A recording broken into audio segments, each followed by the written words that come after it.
Assalamualaikum warahmatullahi wabarakatuh. Pada video kali ini akan saya tampilkan tentang koneksi antar materi modul 1.4 tentang budaya positif.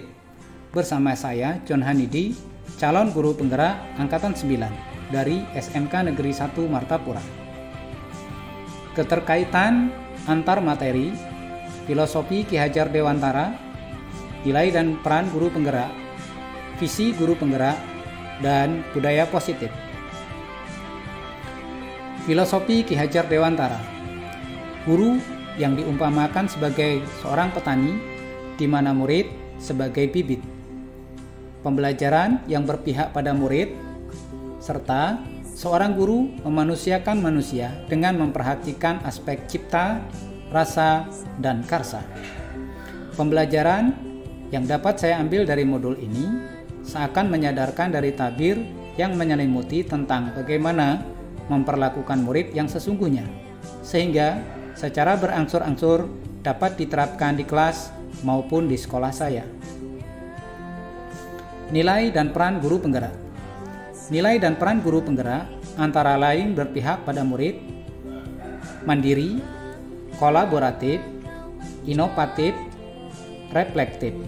Sedangkan peran guru penggerak antara lain sebagai pemimpin pembelajaran, sebagai coach bagi rekan lainnya, penggerak komunitas pembelajar, mendorong meningkatkan kepemimpinan murid, serta membuka ruang diskusi dan kolaborasi baik dengan warga sekolah maupun pihak luar sekolah.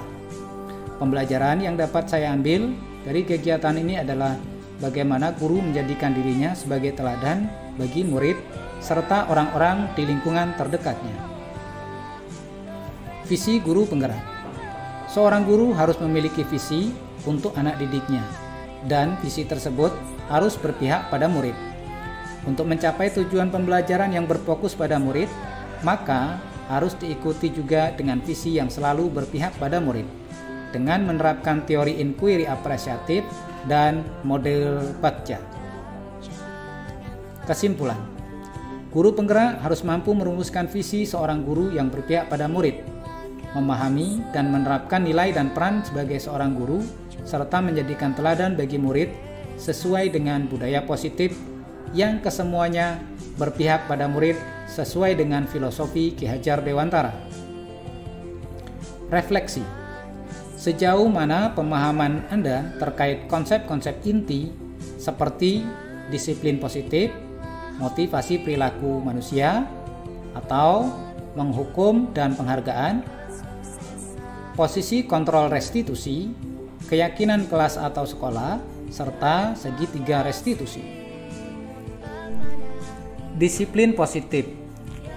Disiplin positif adalah disiplin diri yang memiliki motivasi internal. Jika kita tidak memiliki motivasi internal, maka kita memerlukan pihak lain untuk mendisiplinkan kita atau motivasi eksternal. Dengan kata lain, seseorang yang memiliki disiplin diri berarti mereka bisa bertanggung jawab terhadap apa yang dilakukannya, karena mereka mendasarkan tindakan mereka pada nilai-nilai kebajikan universal. Motivasi perilaku manusia atau hukuman dan penghargaan. Hukuman bersifat tidak terencana atau tiba-tiba. Murid cenderung tidak tahu dan tidak terlibat dalam kesepakatannya. Konsekuensi sudah terencana atau sudah disepakati, sudah dibahas dan disetujui oleh murid dan guru. Namun pelaksanaannya tetap membuat murid tidak nyaman, karena sesungguhnya keduanya ada unsur paksaan dan cenderung memunculkan jiwa pemberontak dalam diri murid. 5 posisi kontrol restitusi. Yang pertama, penghukum. Penghukum cenderung menggunakan hukuman baik fisik maupun verbal. Kedua, pembuat rasa bersalah. Cenderung berkata lebih lembut dan membuat orang merasa bersalah. Yang ketiga, posisi sebagai teman, yaitu melakukan pendekatan persuasif. Yang keempat, posisi pemantau, yaitu cenderung memastikan tegaknya aturan dan konsekuensinya.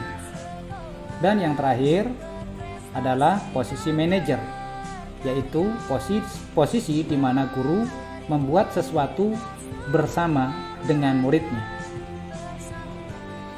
Kebutuhan dasar manusia. Ada 5 kebutuhan dasar manusia. Yang pertama adalah kebutuhan bertahan hidup. Yang kedua, kebutuhan kasih sayang dan rasa diterima. Yang ketiga, kebutuhan akan kebebasan. Yang keempat, kebutuhan akan kesenangan. Dan yang kelima adalah kebutuhan atas penguasaan. Keyakinan sekolah atau keyakinan kelas. Keyakinan kelas bersifat lebih abstrak daripada peraturan yang lebih rinci dan konkret. Keyakinan kelas berupa pernyataan-pernyataan universal. Pernyataan keyakinan kelas senantiasa dibuat dalam bentuk positif. Keyakinan kelas hendaknya tidak terlalu banyak, sehingga mudah diingat dan dipahami oleh semua warga kelas. Keyakinan kelas sebaiknya sesuatu yang dapat diterapkan di lingkungan tersebut. Selanjutnya, semua warga kelas hendaknya ikut berkontribusi dalam pembuatan keyakinan kelas lewat kegiatan curah pendapat. Dan yang terakhir adalah bersedia meninjau kembali keyakinan kelas dari waktu ke waktu. Segitiga restitusi. Ada 3 tahapan penerapan segitiga restitusi. Yang pertama, menstabilkan identitas atau stabilize the identity, yaitu mengubah identitas anak dari orang yang gagal karena melakukan kesalahan menjadi orang yang sukses.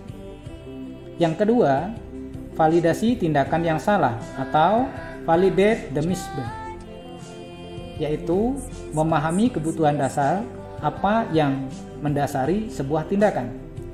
Ketika kita akan bisa menemukan cara-cara paling efektif untuk memenuhi kebutuhan dasar tersebut. Yang ketiga, menanyakan keyakinan atau seek the belief. Dengan kedua langkah di atas, maka anak akan siap untuk dihubungkan dengan nilai-nilai yang dia percaya. Hal menarik dan di luar dugaan. Setelah mempelajari modul ini, banyak hal menarik terutama pada aspek menghukum, memberi penghargaan, serta menjanjikan sesuatu yang baik terhadap murid untuk pencapaian tertentu merupakan hal yang berdampak negatif buat murid. Dan mendorong perilaku murid untuk memunculkan kesadaran dari dalam diri akan hal-hal baik menjadi lebih diutamakan, di mana sebelumnya saya berfokus pada menghukum sesuai konsekuensi untuk murid yang melakukan pelanggaran, serta memberikan reward terhadap capaian tertentu dari murid. Perubahan yang terjadi pada cara berpikir saya dalam menciptakan budaya positif di kelas atau sekolah setelah mempelajari modul ini, yaitu melakukan evaluasi terhadap hal-hal yang sudah saya lakukan sebelumnya untuk kemudian berubah cara berpikir sesuai dengan budaya positif serta perlahan dan melakukan pembiasaan kepada rekan sejawat untuk juga ikut berpikir seperti apa yang saya pikirkan sekarang ini. Pengalaman seperti apa yang pernah Anda alami terkait penerapan konsep-konsep inti dalam modul budaya positif di lingkungan kelas atau sekolah Anda? Saya mencoba membuat keyakinan kelas dengan melibatkan murid, menyusunnya sesuai dengan nilai-nilai dan kebajikan universal sehingga menimbulkan motivasi internal dalam diri mereka, menggeser posisi kontrol baik sebagai penghukum maupun pemantau menjadi manajer. Bagaimana perasaan Anda ketika mengalami hal tersebut? Perasaan yang luar biasa, bahagia dan puas karena bisa mengaplikasikan di dunia terdekat saya, dan senang sekali melihat sedikit perubahan pada murid saya yang sekarang cenderung tidak memunculkan jiwa pemberontak dan terkesan bersemangat untuk melaksanakan keyakinan kelas yang disepakati. Berdasarkan pengalaman penerapan konsep-konsep tersebut, hal apa saja yang sudah baik dan apakah yang perlu diperbaiki?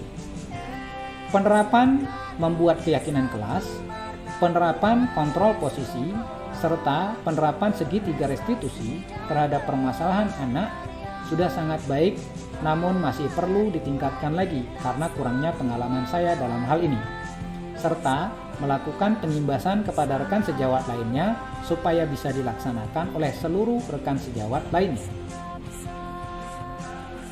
Sebelum mempelajari modul ini, ketika berinteraksi dengan murid saya, sesuai dengan 5 kontrol posisi, maka saya berada pada kontrol posisi sebagai pemantau dan penghukum.